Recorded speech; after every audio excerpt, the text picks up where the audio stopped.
News room লাইভে আপনার সঙ্গে আমি প্রীতি শঙ্কর। ফের সিঙ্গুর থেকে কৃষক আন্দোলন, আবার রাজ্যপাল স্পিকার তরজা।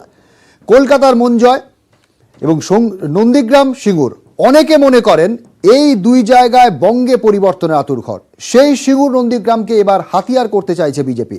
মঙ্গলবার থেকে সিঙ্গুরে বিজেপি পন্থী কৃষকদের ধর্ণা। মঙ্গলবার থেকে 72 ঘন্টা সিঙ্গুরে জাতীয় সড়কের পাশে কিষাণ মোর্চার হাজার হাজার কৃষকরা শান্তিপূর্ণ অবস্থান করবে।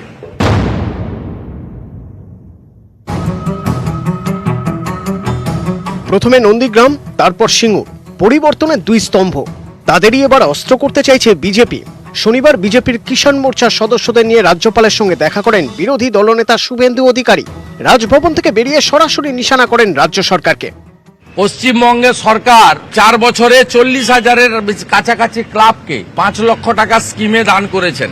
ইমাম মুয়াজ্জেম সাহেবদের এখনো অবধি 1700 কোটি টাকা বিতরণ করেছেন। তা অন্নদাতা কৃষকদের জন্য অবিলম্বে অ্যাডহক ক্ষতিপূরণ ঘোষণা করুক বিঘা প্রতি, যাতে তারা সার এবং বীজ, যে নিম্নমানের বীজ ঠকানো হচ্ছে কৃষকদের, সেখান থেকে তারা মুক্তি পাক।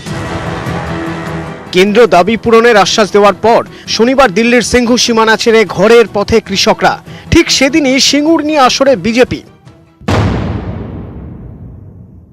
মঙ্গলবার থেকে 72 ঘন্টা সিঙ্গুরে কিষাণ মোর্চার হাজার হাজার কৃষকরা শান্তিপূর্ণ অবস্থান করবে। 48 ঘন্টা অতিবাহিত হওয়ার পরে প্রয়োজন হলে কৃষকরা আন্দোলনকে যে পর্যায়ে নিয়ে যাওয়া উচিত সেই পর্যায়ে কৃষকরা নিয়ে যাবেন। ভারতীয় জনতা পার্টি পূর্ণ সমর্থন করবে।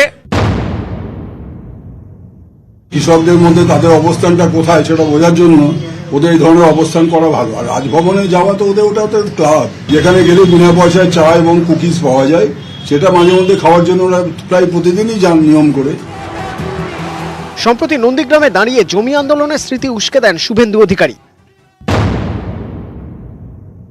প্রত্যেকটা গ্রামে পুলিশ সন্ত্রাস রুখে দেওয়ার জন্য গণ কমিটি তৈরি হবে।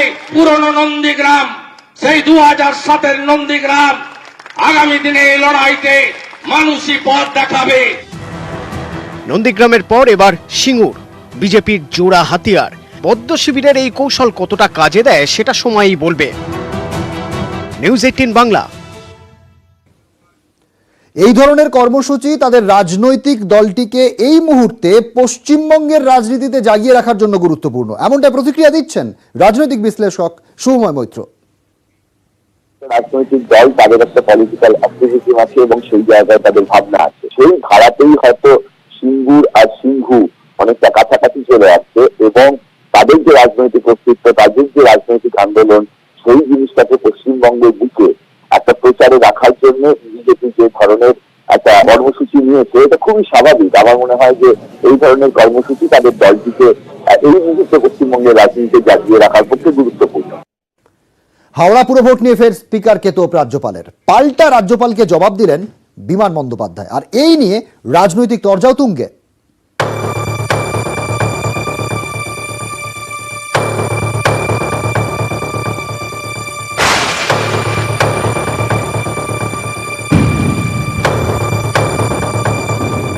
मैं उनसे उम्मीद करता हूं कि वो अपने पद की गरिमा का ध्यान रखें, अपने दायित्वों का ध्यान रखें। হাওড়া পুরসভা সংশোধনী বিলে এখনো সই করেননি রাজ্যপাল জগদীপ ধনখড়। রাজ্য নির্বাচন কমিশনের দাবি, এর জেরেই কলকাতার সঙ্গে হাওড়া পুরসভার ভোট করা গেল না। এই প্রেক্ষাপটে গত সোমবার রাজ্যপালকে নিশানা করেন বিধানসভার অধ্যক্ষ। পাল্টা দেন রাজ্যপাল। এবার ফের রাজ্যপালের নিশানায় বিধানসভার অধ্যক্ষ। हर समय विधानसभा अध्यक्ष जो बयानबाजी करते हैं उसको मैं उपयुक्त नहीं मानता हूं। मैं उनसे उम्मीद करता हूं कि वो अपने पद की गरिमा का ध्यान रखें, अपने दायित्वों का ध्यान रखें, और जो जानकारी मैंने मांगी है 2019 से, वो एक भी जानकारी अब तक नहीं दी गई है। উত্তর দিতে দেরি করেননি স্পিকার। বিমান বন্দ্যোপাধ্যায় বলেন, রাজ্যপাল বিধানসভার কাছে যা চেয়েছেন সেই সব তথ্য পাঠিয়েছি। এখতিয়ারের বাইরে গিয়ে রাজ্যপাল যা চেয়েছেন তা পাঠাবো কিনা ভাবছি। আমরা সংবিধানের মধ্যে থেকেই কাজ করছি। আশা করব রাজ্যপালও সংবিধানের কথা মনে রাখবেন। এই ব্যক্তি জগদীপ ধনখড় বাংলার শত্রু, উনি প্রতি পদে বাংলাকে কলুষিত করছেন। আমি রাজ্যপালকে অনুরোধ করব নিজের এখতিয়ারের মধ্যে রাজ্যপাল পদের সম্মানটা বজায় রেখে উনি যেন কাজ করেন। টিএমসিতে একজন লোকই ডিসিশন নেন, যা বলেন সবাই ইয়েস করে। তারা ভেবেছিলেন রাজ্যপালও তাদের পার্টির লোকের মতো বিল পাঠিয়ে দেবেন, সই করে দেবেন। উনি চেয়েছিলেন অথরিটিকে যে এসে আমার কাছে বোঝান ব্যাপারটা, আমার জানার অধিকার আছে কেন এই ধরনের বিল আসছে। সেটা কেউ বলার মতো তার সামনে যায়নি, বরঞ্চ তাকে টার্গেট করা হচ্ছে। বিভিন্ন সময় বিভিন্ন ইস্যুতে রাজ্যপাল সংঘাত, এবার হাওড়া বিল নিয়েও পারদ চরমে। নিউজ 18 বাংলা। জমা জলের যন্ত্রণা থেকে মুক্তি, এই প্রতিশ্রুতিকে সামনে রেখে পুরো যুদ্ধের ময়দানে তৃণমূল। ছোট লালবাড়ির দখল নিতে ঘাসফুলের ইস্তেহার কলকাতার 10 দিগন্ত।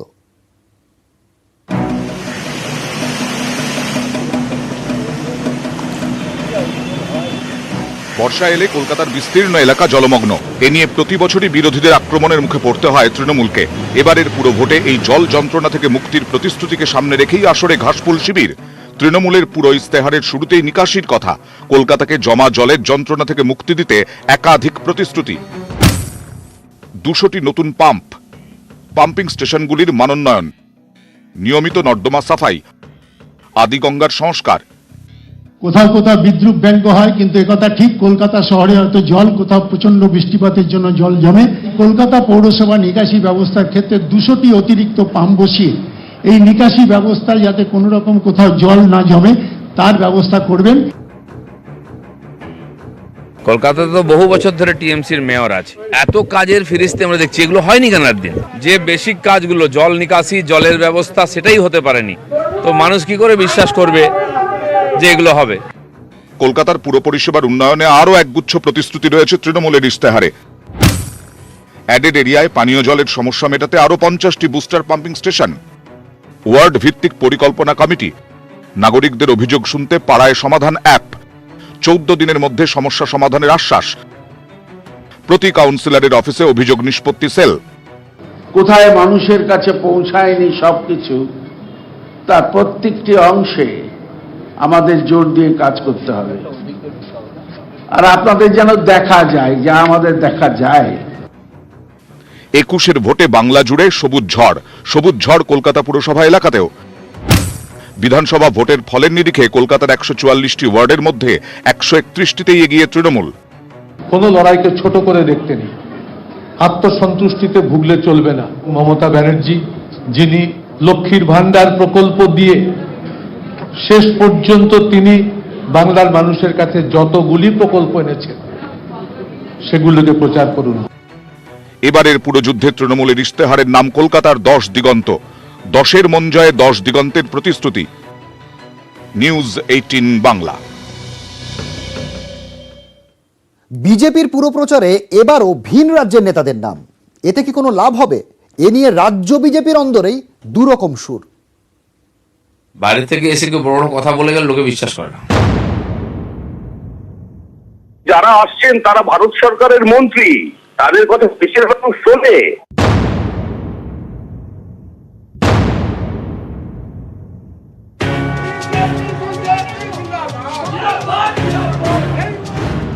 ডিসেম্বর পুরো ভোট, 10ই ডিসেম্বর তারকা প্রচারকের তালিকা প্রকাশ করেছে বিজেপি। এবারও সেই তালিকায় ভিন রাজ্যের নেতাদের নাম।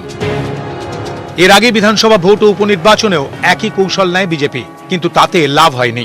এবার পুরো ভোটেও তাদের একই কৌশল, জানিয়ে বিজেপির মধ্যেই ভিন্ন সুর।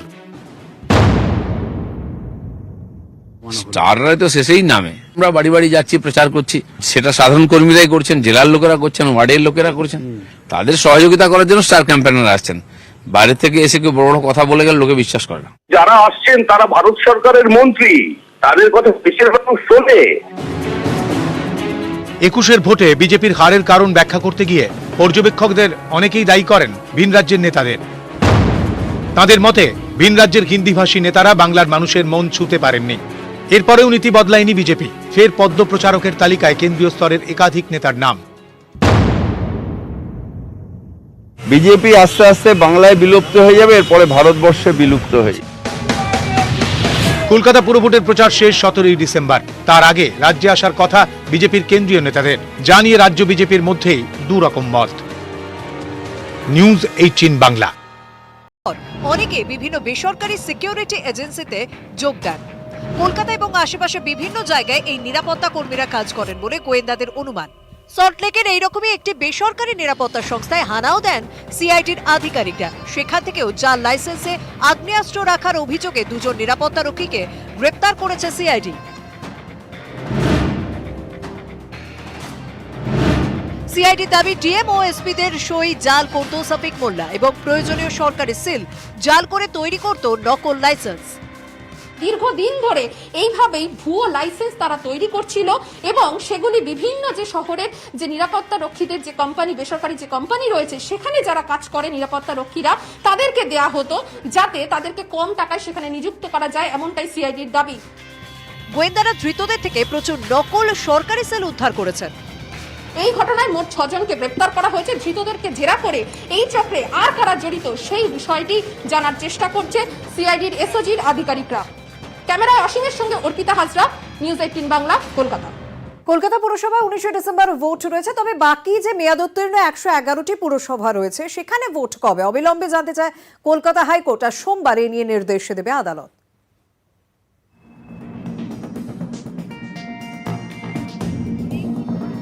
19 ডিসেম্বর কলকাতা পুরসভার ভোট। রাজ্যের মেয়াদ ফুরনো বাকি 111টি পুরসভায় ভোট কবে, এই প্রশ্নের জবাব মিলতে পারে সোমবার। পুরভোট নিয়ে দায়ের হওয়া জনস্বার্থ মামলায় সেদিন নির্দেশ দেবে কলকাতা হাইকোর্ট। নির্বাচনের ব্যাপারে যে প্ল্যান বারবার চাইছেন আদালত, আর কি সেই নির্বাচনের প্ল্যানের ব্যাপারটা কোথায়? বারবার তো রাজ্য সরকার আশ্বস্ত করছে যে প্ল্যান নিয়ে আসবে, কিন্তু এক একবার এক এক রকম ভাবে অন্য জিনিস বলা হচ্ছে, কোনো প্ল্যান দেওয়া হচ্ছে না যে বাকি পুরসভাগুলোর ক্ষেত্রে কি হবে, কবে ভোট হবে। শুক্রবার আদালতে চলে তীব্র বাকযুদ্ধ। রাজ্য নির্বাচন কমিশনের উদ্দেশ্যে বিচারপতি প্রকাশ শ্রীবাস্তব প্রশ্ন করেন, এখনো কেন 111টি পুরসভার ভোটের দিনক্ষণ জানানো গেল না? কলকাতায় পুরভোট করানোর পরেও কমিশনের কাছে বাড়তি ইভিএম থাকছে, সেই ইভিএম দিয়ে বাকি পুরসভায় ভোট করানো হচ্ছে না কেন? পুরভোটের দিনক্ষণ ঘোষণা করতে আর কত সময় লাগবে রাজ্য আর নির্বাচন কমিশনের?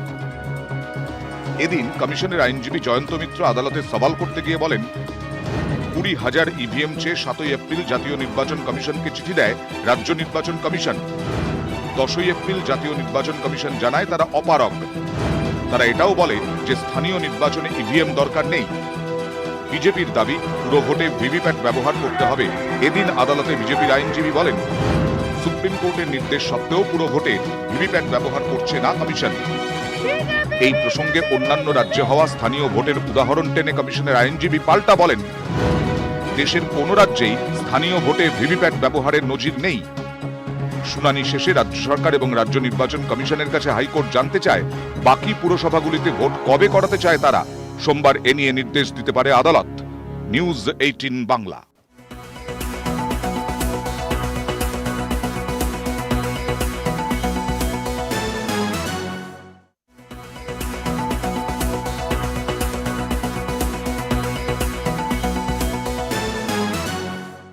বিদায় জেনারেল, পূর্ণ সামরিক মর্যাদায় বিদায় জানানো হলো ভারতের প্রথম CDS chief of defence staff Bipin রাওয়াতকে।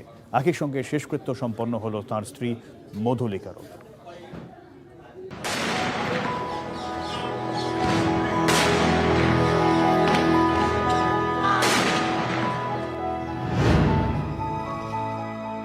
বৃহস্পতিবার সকালে শেষবারের মতো কামরাজ মার্গের বাড়িতে কফিনবন্দি হয়ে শেষবার বাড়ি ফিরলেন জেনারেল। সঙ্গে স্ত্রী মধুলিকারও কফিন। 2 মেয়ে কৃতিকা আর তারিণী বিদায় জানালেন তাদের বাবা মাকে।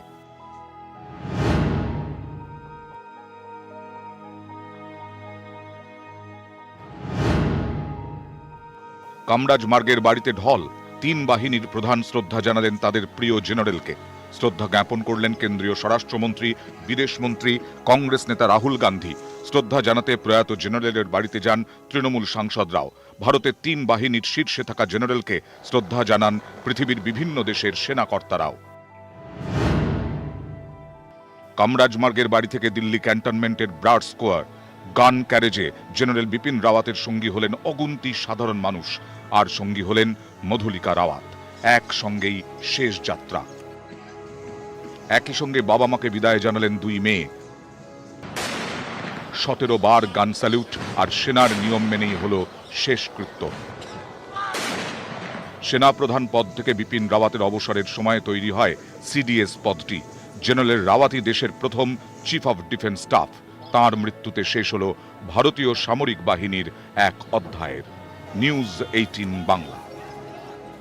কোভিড পরিস্থিতির কথা মাথায় রেখে আমরা জানি যে নবম থেকে দ্বাদশ পর্যন্ত স্কুল চলছে, ক্লাস চলছে, তবে সম্ভবত জানুয়ারি থেকে পুরো দমে স্কুল খুলে যাচ্ছে। সূত্রের খবর আগামী বছরের শুরুতেই প্রথম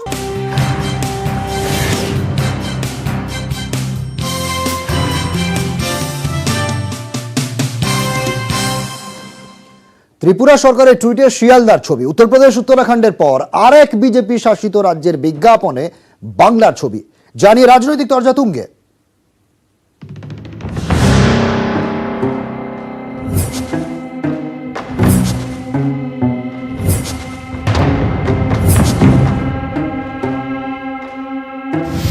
উত্তরপ্রদেশ উত্তরাখণ্ডের পর এবার ত্রিপুরা। বিজেপি শাসিত রাজ্যের বিজ্ঞাপনে কলকাতার শিয়ালদার ছবি। শুক্রবার পথ নিরাপত্তা সংক্রান্ত একটি বিজ্ঞাপন টুইট করে বিপ্লব দেবের সরকার। টুইটে ত্রিপুরার পথঘাট বলে দাবি করে যে ছবিটি ব্যবহার করা হয়েছে তাতে জলজল করছে হলুদ ট্যাক্সি, ট্রাম লাইন, নীল সাদা রং করা রেলিং। অথচ ত্রিপুরার রাস্তায় না তো আছে হলুদ ট্যাক্সি, না আছে ট্রাম লাইন। সেখানকার প্রাইভেট বাসের চেহারাও এমন নয়। এই সবই কলকাতার। এই পরিস্থিতিতে ত্রিপুরার বিজেপি শাসিত রাজ্যের বিরুদ্ধে বাংলার ছবি চুরির অভিযোগ করেছে তৃণমূল। বাংলার শাসক দলের দাবি এটা ত্রিপুরা নয়, কলকাতার শিয়ালদা ফ্লাইওভার। একেবারে রাজনৈতিকভাবে দেউলিয়া, নকলনবিশ, টুকলিবাজ। ত্রিপুরা তো নিজেদের দেখাবার মতো যেটুকু ছিল অতীত সেটাও নষ্ট করেছে এই বিজেপি। ওদের উচিত নাক খত দিয়ে ক্ষমা চাওয়া। আমরা বলি না, what Bengal things today India things tomorrow. Mamata ব্যানার্জিকে দেখেই ওরা এগোচ্ছে। আমাদের দৃঢ় বিশ্বাস মমতা ব্যানার্জি আর কিছু দিনের মধ্যেই ভারতবর্ষের মানুষের কাজ করার সুযোগ পাবেন এবং বাংলাই ভারতবর্ষকে পথ দেখাবে। পশ্চিমবঙ্গে তো কাজকর্ম নেই, সবাই বিভিন্ন প্রদেশে ছড়িয়ে পড়েছেন। কোথায় কোন অ্যাডভার্টাইজিং এজেন্সি ভালোবেসে নিজের শহরের ছবি দিয়ে দিচ্ছে। তবে সেই সরকারগুলোকে সতর্ক থাকা প্রয়োজন আছে। এমন বিতর্ক অবশ্যই প্রথম নয়। এর আগে এক ইংরেজি দৈনিকে প্রকাশিত উত্তরপ্রদেশের বিজ্ঞাপনে যোগী রাজ্যের উন্নয়নের প্রতীক হিসেবে ব্যবহার করা হয় কলকাতার মা উড়ালপুলের ছবি। উত্তরপ্রদেশের পর আরেক বিজেপি শাসিত রাজ্য উত্তরাখণ্ড। সেখানকার সরকারি বিজ্ঞাপনে দেখা যায় অন্ডাল বিমানবন্দরের ছবি। এবার তালিকায় নতুন নাম, ত্রিপুরা। নিউজ 18 বাংলা। নরেন্দ্র মোদীর সাধের বেটি বাঁচাও বেটি পড়াও প্রকল্প, আর এই প্রকল্প শুরুর 3 বছরে শুধু বিজ্ঞাপনেই খরচ হয়েছে 80% টাকা। সংসদে পেশ হওয়া তথ্যের শোরগোল, বিরোধীদের নিশানায় নরেন্দ্র মোদী, গুরুত্ব দিচ্ছে না বিজেপি।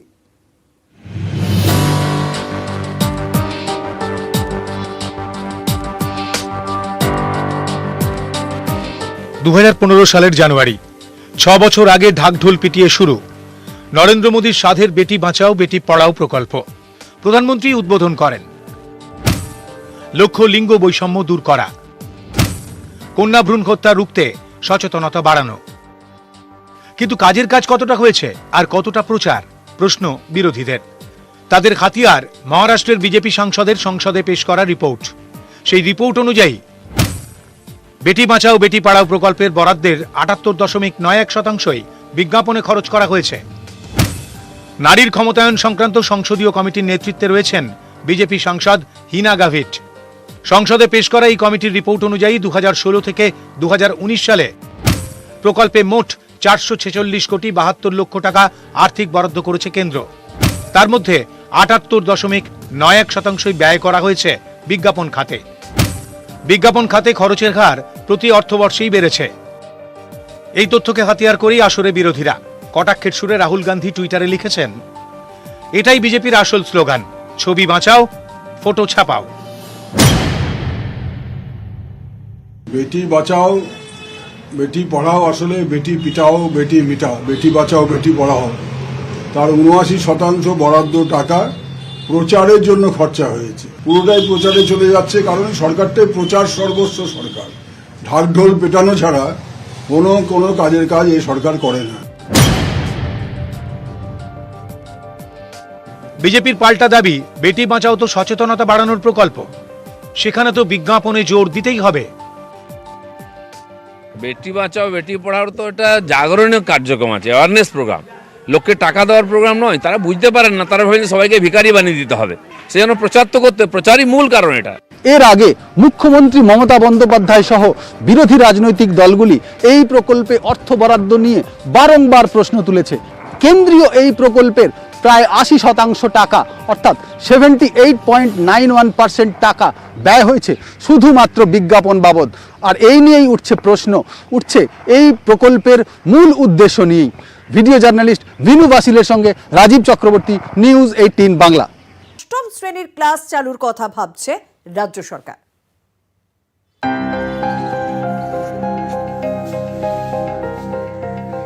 কুড়ি মাস বন্ধ থাকার পর নভেম্বরে খুলেছে স্কুল। এখন ক্লাস হচ্ছে নবম থেকে দ্বাদশে, কিন্তু বাকিদের কবে থেকে? সূত্রের খবর, নতুন বছরের শুরুতেই শুরু হতে পারে স্কুলের অন্য শ্রেণীর ক্লাসও। জানুয়ারি থেকে ক্লাস শুরু হতে পারে প্রথম থেকে অষ্টম শ্রেণীর। কোভিড পরিস্থিতিতে অনেক পড়ুয়াই অনলাইন ক্লাস করতে পারেনি, পরপর 2 বছর পরীক্ষাও হয়নি। তাই রাজ্য সরকারের ভাবনা, প্রথমে আগের 2টি ক্লাসের সিলেবাস পড়ানো হবে, তারপর নতুন ক্লাসের পড়া। অর্থাৎ অষ্টম শ্রেণীর ছাত্রকে প্রথমে পড়তে হবে সপ্তম এবং ষষ্ঠ শ্রেণীর সিলেবাস।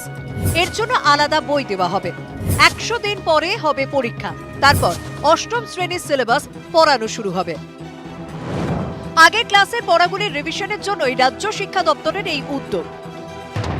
কিন্তু অনেকেরই প্রশ্ন, 100 দিন পুরনো ক্লাসের পড়াতেই চলে গেলে নতুন ক্লাসের সিলেবাস শেষ করা যাবে তো?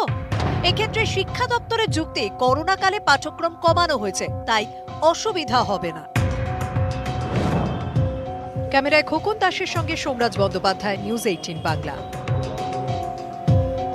কয়েকদিন আগেই জাওয়াদ ধাক্কা মেরেছিল এই রাজ্যে, যদিও ঝড় নয়, বৃষ্টি হয়েছিল। চাষের ব্যাপক ক্ষতি হয়েছে তাতে। এতদিন বলছিলেন কৃষকরা, এবার সরকারি তথ্য তাই বলছে। সরকারি খাতায় আলু থেকে ধান চাষ বিপুল ক্ষতির হিসেব। ঘূর্ণিঝড় থেকে উদার হয়েছিল জাওয়াদ। রাজ্যে শুধু নিম্নচাপের বৃষ্টি হয়েছে, কিন্তু অসময়ের বৃষ্টিতে কৃষকদের সর্বনাশ। নবান্ন সূত্রে খবর, বৃষ্টিতে রাজ্যে 2,36,835 হেক্টর জমিতে ধান চাষের ক্ষতি হয়েছে। 1,36,280 হেক্টর জমিতে আলু চাষের ক্ষতি। 69,718 হেক্টর জমি সর্ষে চাষ ক্ষতি হয়েছে। কৃষকদের মাথায় হাত। অনেক জায়গাতেই উঠছে ঋণ মকুবের দাবি। যেমন পশ্চিম মেদিনীপুরের চন্দ্রকোনা, সমবায় সমিতির ম্যানেজারকে তালাবন্দি করে বিক্ষোভ দেখান কৃষকরা। সমবায় সমিতির আন্ডার থেকে লোন নিয়ে আমরা যে চাষবাস করে থাকি, সেই চাষবাস ক্ষয়ক্ষতি হয়ে গেছে। তাই আমরা এই সেক্রেটারি মহাশয় বা আমরা ঊর্ধ্বতম কর্তৃপক্ষকে জানাচ্ছি যাতে করে আমাদের ঋণ মুকুব করে দেয়। কয়েকদিন আগেই প্লাবনে ঘাটালের কৃষকরাও পথে বসেছেন। এবারেও শালবনী, ডেবরা, গড়বেতা, দাসপুরে কৃষকদের ঘুম উড়েছে। বিঘা পিছু আলু চাষে খরচ হয়েছিল 25 থেকে 30,000 টাকা, কিন্তু জল জমে সেই আলু নষ্ট হয়েছে প্রচুর ধানও। সরকারের কাছে তো আবেদন তো জানাচ্ছি যে সরকার যদি কিছু দিলে ছাড়বাটা যদি করতে ভালো হতো। আমাদের তো চাষের যা ক্ষতি হয়েছে, এই ক্ষতি পূরণে আর কেউ দাম দিতে পারবে না। আমরা ঋণ নিয়েছি, যে ব্যাংক থেকে টাকা তোলা আছে, কেউ ধরো সমিতি থেকে নিয়েছে, দিয়ে আলু বীজ নিয়ে এসছে। এবারে ওইগুলো যদি ছাড়বাটা করতো ব্যাংক থেকে সরকার, তাহলে ভালো হতো আর। দক্ষিণ 24 পরগনার বাসন্তীতে সবজি চাষেও ব্যাপক ক্ষতি। টমেটো, ফুলকপি, বাঁধাকপি, কড়াইশুটির জমিতে বৃষ্টির জল জমে বিপত্তি। এই চাষবাস চলে গেল, ঝড় বৃষ্টি হলো, মানুষের ক্ষতি হয়েছে। ক্ষতি হওয়ার পরে কী যে খায় মানুষ ভাবতে পারছে না। ঋণ দেনা টাকা পয়সা নিয়ে মানুষ অনেকে অসহায়। ব্যবসায়ীদের আশঙ্কা, বৃষ্টিতে ফলন ক্ষতিগ্রস্ত হওয়ায় বিভিন্ন সবজির দাম বাড়তে পারে। নিউজ 18 বাংলা। আগ্নেয়াস্ত্রের জাল লাইসেন্স চক্রফাস, সিআইডির জালে মূল অভিযুক্ত সফিক মোল্লা সহ 6 জন।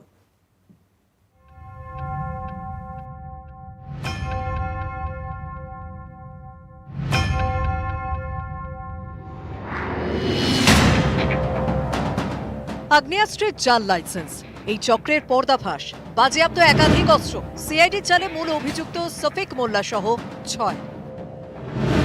ধৃতরা বর্ধমান ও উত্তর 24 পরগনার বাসিন্দা। গ্রেপ্তার করেছে সিআইডি স্পেশাল অপারেশন গ্রুপ। ও তো সিকিউরিটি করতো, আমার জামাই হাফিজুল শেখ। কাল সন্ধ্যা 7টার সময় শুনলাম সিআইডি এসে ওকে অ্যারেস্ট করে নিয়ে গেছে। ও নিজস্ব বন্দুক নিয়েও সিকিউরিটিটা করতো। লাইসেন্সে কি দেখি গন্ডগোল আছে, এই জন্য নাকি অ্যারেস্ট করে। প্রাথমিক তদন্তের পর সিআইডি জানিয়েছে, জাল লাইসেন্সের মাধ্যমে অস্ত্র সংগ্রহের পর অনেকে বিভিন্ন বেসরকারি সিকিউরিটি এজেন্সিতে যোগ দেন। কলকাতা এবং আশেপাশে বিভিন্ন জায়গায় এই নিরাপত্তা কর্মীরা কাজ করেন বলে গোয়েন্দাদের অনুমান।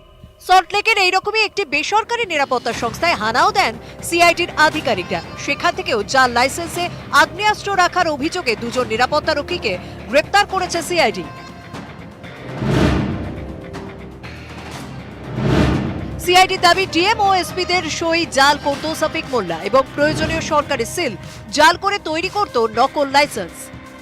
দীর্ঘদিন ধরে এইভাবেই ভুয়ো লাইসেন্স তারা তৈরি করছিল এবং সেগুলি বিভিন্ন যে শহরের যে নিরাপত্তা রক্ষীদের যে কোম্পানি, বেসরকারি যে কোম্পানি রয়েছে সেখানে যারা কাজ করে নিরাপত্তা রক্ষীরা, তাদেরকে দেয়া হতো যাতে তাদেরকে কম টাকায় সেখানে নিযুক্ত করা যায়, এমনটাই সিআইডির দাবি। গোয়েন্দারা ধৃতদের থেকে প্রচুর নকল সরকারি সেল উদ্ধার করেছেন। এই ঘটনায় মোট 6 জনকে